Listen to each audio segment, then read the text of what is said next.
दोस्तों, समय चाहे जैसा भी हो, हर पल को आनंदमय तरीके से जीना चाहिए।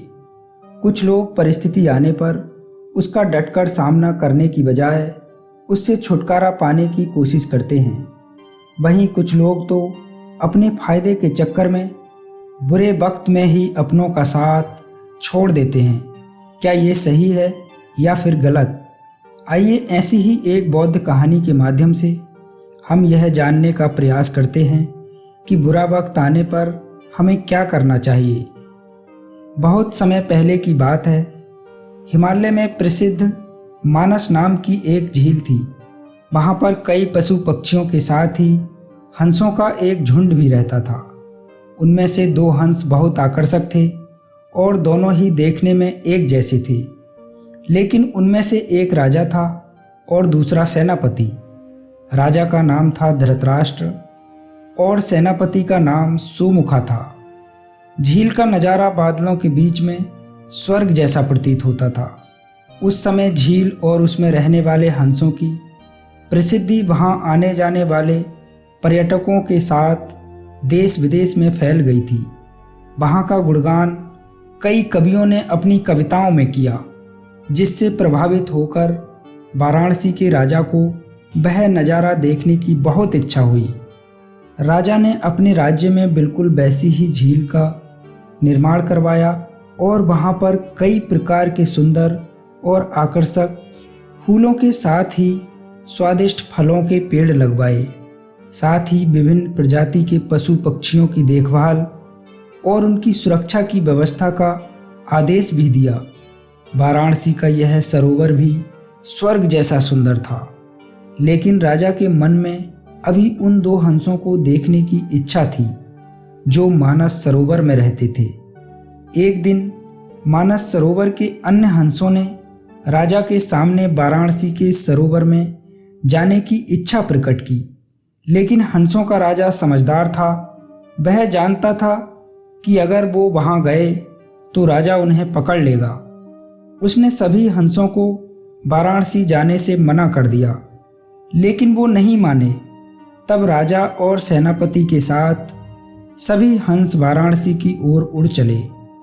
जैसे ही हंसों का झुंड उस झील में पहुंचा तो अन्य हंसों को छोड़कर प्रसिद्ध दो हंसों की शोभा देखते ही बनती थी।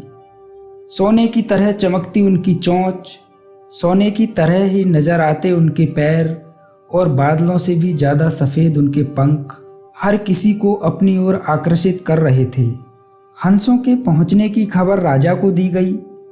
उसने हंसों को पकड़ने की युक्ति सोची और एक रात जब सब सो गए तो उन हंसों को पकड़ने के लिए जाल बिछाया गया। अगले दिन जब हंसों का राजा जागा और भ्रमण पर निकला तो वह जाल में फंस गया। उसने तुरंत ही तेज आवाज में अन्य सभी हंसों को वहां से उड़ने और अपनी जान बचाने का आदेश दिया। अन्य सभी हंस उड़ गए, लेकिन उनका सेनापति सुमुखा अपने स्वामी को फंसा देखकर उसे बचाने के लिए वहीं रुक गया। इस बीच हंस को पकड़ने के लिए सैनिक वहां आ गया। उसने देखा कि हंसों का राजा जाल में फंसा हुआ है और दूसरा हंस राजा को बचाने के लिए वहां खड़ा हुआ है। हंस की स्वामी भक्ति देखकर सैनिक बहुत प्रभावित हुआ और उसने हंसों के राजा को छोड़ दिया। हंसों का राजा समझदार होने के साथ साथ दूरदर्शी सोच वाला भी था। उसने सोचा कि अगर राजा को पता चलेगा कि सैनिक ने उसे छोड़ दिया है तो राजा इसे जरूर प्राणदंड देगा। तब उसने सैनिक से कहा कि आप हमें अपने राजा के पास ले चलें। यह सुनकर सैनिक उन्हें अपने साथ राज दरबार में ले गया। दोनों हंस सैनिक के कंधे पर बैठे हुए थे।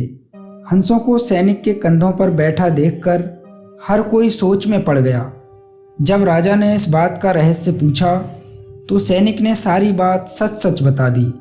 सैनिक की बात सुनकर राजा के साथ ही सारा दरबार उनके साहस और सेनापति की स्वामी भक्ति पर हैरान रह गया और सभी के मन में उनके लिए प्रेम जाग उठा।